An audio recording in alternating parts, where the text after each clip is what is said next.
மதுரை அலங்காநல்லூரில் இருந்து நம்ம செய்தியாளர் சிறப்பு செய்தியாளர் தியாகச்செம்மல் நம்முடைய இணைப்பில் இருக்கிறார். தியாகச்செம்மல், போராட்ட களத்தின் தற்போதைய நிலை குறித்து விளக்கமா சொல்லுங்க செம்மல்.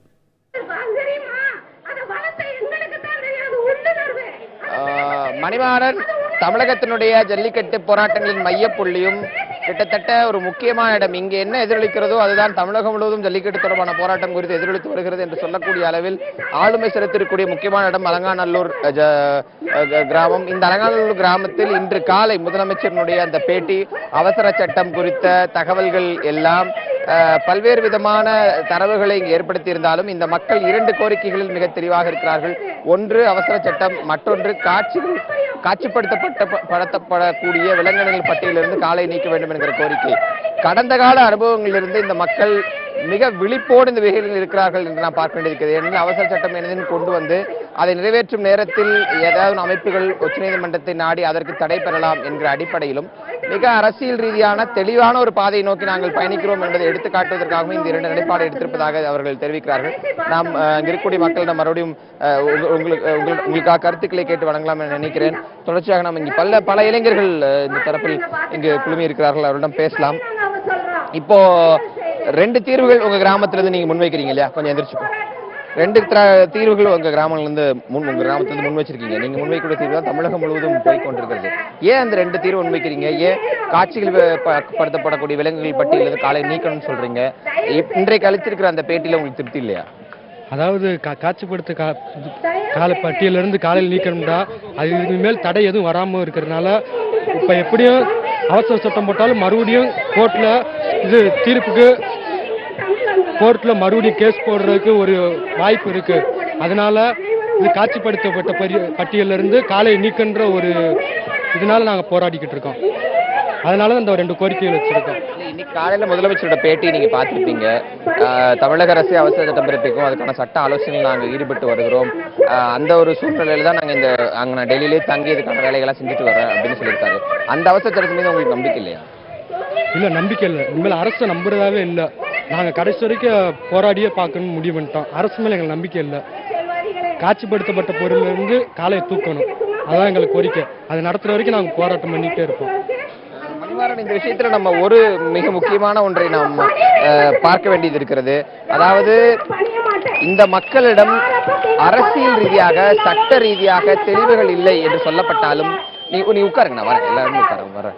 அரசியல் ரீதியான ஒரு தெளிவு, சட்ட ரீதியான வாய்ப்புகள் குறித்த தெளிவுகள் இருக்கின்றன என்று நாம் பார்க்க வேண்டியது இருக்கிறது. ஒவ்வொரு விஷயத்தையும் இவர்கள் ஆழ்ந்து கற்கிறார்கள், ஆழ்ந்து படிக்கிறார்கள்.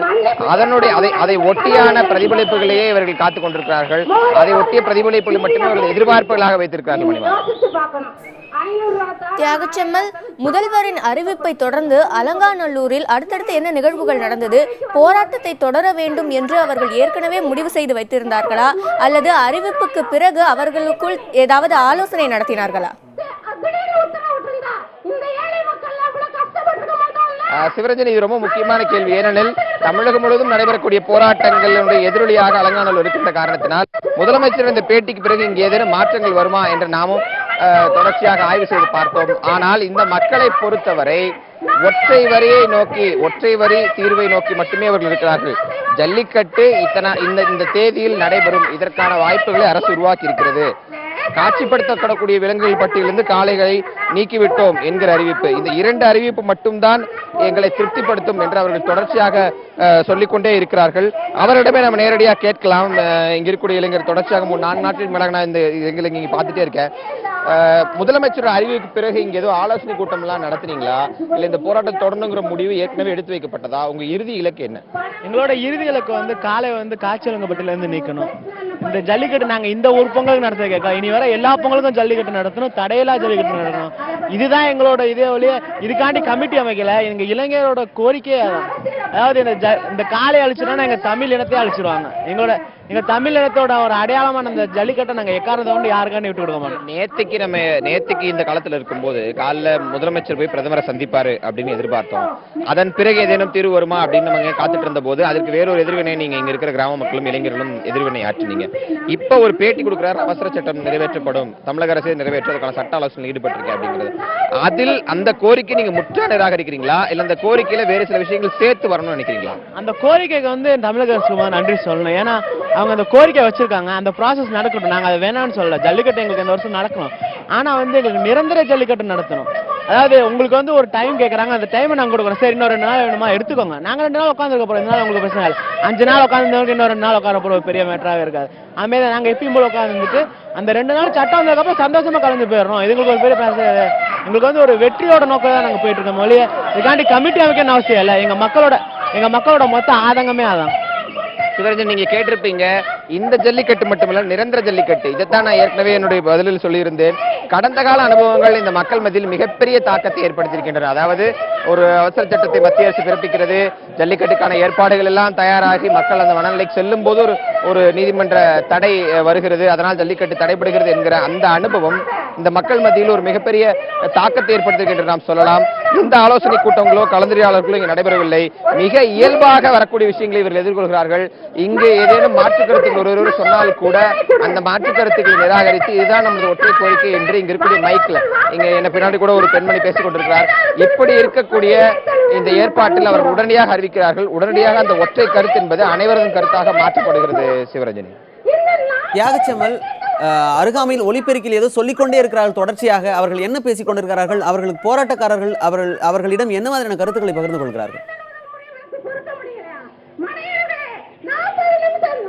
அதாவது மணிமாறன், இதுல ரொம்ப ஒரு சுவாரஸ்யமான விஷயம் அப்படின்னு சொல்லணும். பொதுவாக இது போன்ற தன்னெழுச்சியாக எழக்கூடிய போராட்டங்களை தக்க வைப்பதற்கு பல்வேறு வழிமுறைகள் கையாளப்படும். ஆனால் இந்த கிராம மக்கள் மிக எளிதாக தங்களுக்கு வாய்ப்பிருக்கக்கூடிய ஒரே ஒரு மைக்கு, 2 ஸ்பீக்கர்கள் வைத்து இந்த கிராமத்தில் ஜல்லிக்கட்டு தொடர்பான ஆர்வலர்கள், ஜல்லிக்கட்டு தொடர்பாக பேசக்கூடியவர்கள், பேராசிரியர்கள் என அனைவரையும் இந்த பகுதிக்கு அழைக்கிறார்கள். அழைத்து காலமுறை அடிப்படையில் 1/2 மணி நேரம் ஒருவர், 1 மணி நேரம் ஒருவர், 20 நிமிஷம், 30 நிமிஷம் ஒருவர் என தொடர்ச்சியாக அவர்களை பேச வைத்து ஜல்லிக்கட்டு தொடர்பாக அறிந்திருந்த செய்திகளை மீண்டும் ஒரு முறை பதிவு செய்கிறார்கள். அதே போன்று ஜல்லிக்கட்டு தொடர்பாக இருக்கக்கூடிய பல்வேறு விஷயங்களை, ஜல்லிக்கட்டு தொடர்பான புதிய விஷயங்களை, புதிய தரவுகளை அவர்கள் பதிவு செய்து வருகிறார்கள். இப்படி நாம் நிறைய அவர்களுக்கு, அதாவது இந்த போராட்ட களத்தை பயிற்றுவிக்கக்கூடிய ஒரு களமாகவும் விவாதிக்கக்கூடிய களமாகவும் மாற்றுகிறார்கள். புதிதாக யாரேனும் ஜல்லிக்கட்டு தொடர்பான ஆர்வத்தோடு வந்திருந்தால் அவர்களை பேச வைக்கிறார்கள். அவர்கள் ஏதேனும் கருத்துக்களை மாற்றாக சொல்லும் போது அவர்களுக்கு பயிற்றுவிக்கிறார்கள். இப்படி தங்களுக்கு இருக்கக்கூடிய எளிய வாய்ப்புகளைத்தான் இவர்கள் பயன்படுத்தியிருக்கிறார்கள். நேற்று இரவு முழுவதும் நாம் இந்த பகுதியில் இருந்தோம். பிளக்ஸ் பேனர்களை தரையில் விரித்து படுத்துக் கொண்டார்கள், அதை போர்த்திக் கொண்டு படுத்துக் கொண்டார்கள். சிறுவர்கள் இங்கு வருகிறார்கள், பதாகைகளை ஏந்தி கொண்டு வருகிறார்கள். இப்போது கூட ஒரு சிறுவர் தனக்காக இருக்கக்கூடிய வேலையில் ஒரு பள்ளிக்கூடத்துக்கு அசைன்மெண்ட் செய்யற மாதிரியே தனக்கு இருக்கிற வழியில் அதை எழுதி இருக்கிறார். இங்கு கேட்கக்கூடிய கோஷங்களை வீட்டுக்கு சென்று எழுதி வருகிறார். காந்திய வழியில் போராடும் எங்களை நேதாஜி வழியில் போராட வைக்காதீர்கள் என்று பல்வேறு முழக்கங்களை அவர்கள் எழுதுகிறார்கள். இப்படி இந்த களம் என்பது ஒரு தன்னெழுச்சியான களம் என்றாலும் இவர்களுக்குள் இருந்த அந்த போராட்ட குணம் தொடர்ச்சியாக வந்து கொண்டிருக்கிறது. இப்போது கூட ஒரு இளைஞர் அந்த பதாகைகளை தயார் செய்து கொண்டிருக்கிறதை நீங்கள் பார்க்கலாம். அவர் சில விஷயங்களை எழுதி கொண்டிருக்கிறார். நிபந்தனையற்ற ஏறுதழுவல் வேண்டும். நீங்க என்ன எழுதிட்டு இருக்கீங்க அப்படி காட்டுங்களேன். எந்த அடிப்படையில் இந்த கோரிக்கை இதை எழுதிட்டு இருக்கீங்க? நிபந்தனையற்ற ஏறுதழுவுதல் வேண்டும். இது தமிழருடைய மிகப்பெரிய போராட்டம். இதுக்கு வந்து அனைத்து கட்சிகளும் சரி, நம்ம தமிழ் சமுதாயத்தை மதிக்கக்கூடிய ஒவ்வொரு தமிழனும் இதை வந்து நிபந்தனையற்ற ஜல்லிக்கட்டு நடத்துறதுக்கான ஒரு வெற்றிகரமான ஒரு தீர்ப்பை கொடுப்பாங்க அப்படின்னு நம்பிக்கையோட போராடிட்டு இருக்கோம். அதுக்காக தான் எழுதிட்டு இருக்கிறேன். நிபந்தனையற்ற ஏறுதழுவுதல் வேண்டும்.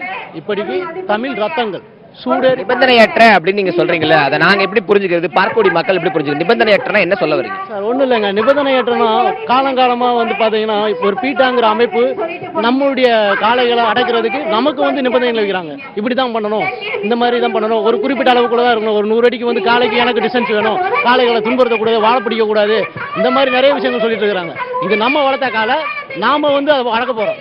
நம்மளுடைய அண்ணன் தம்பியை வந்து கட்டி பிடிச்சி உருள போறோம். அதனாலதான் ஏறு தழுவுதல். ஏர் வந்து அடிக்கிறதுல, மாட்டை அடிக்கல, துன்புறதுல, தழுவுறதுங்கிறது தமிழர் பண்பாட்டுல, தமிழுடைய வேடுல என்ன சொல்லிருக்காங்க? தழுவுதல். கட்டி பிடிச்சி தன்னுடைய ஆதங்கத்தை, தன்னுடைய உணர்வுகளை, தன்னுடைய பண்பாட்டினுடைய வெளிப்பாட்டை காட்டக்கூடியதான் தழுவுதல். அதனாலதான் ஏறு தழுவுதல். நீங்க எங்கிருந்து வரீங்க? எதற்காக இந்த போராட்டத்துக்கு, எப்ப இந்த போராட்டத்துக்கு இருக்கீங்க? உங்களுடைய என்ன நோக்கத்தை அடிப்படையில் இந்த போராட்டத்துக்கு வந்து? நான் வந்து டீக்கல்லுப்பட்டியில இருந்து வரேங்க. கிட்டத்தட்ட 2 நாள் இங்க வந்து தங்கியிருக்கிறேன். நல்ல முறையாக வந்து எல்லாருமே சாப்பாடு கொடுக்குறாங்க, தண்ணி கொடுக்குறாங்க. இந்த மக்கள்லாம் பார்க்கும்போது ரொம்ப சந்தோஷமா இருக்குது. நானும் ஒரு தமிழன், நான் தமிழ் மொழி பேசக்கூடிய ஒரு இளைஞன்.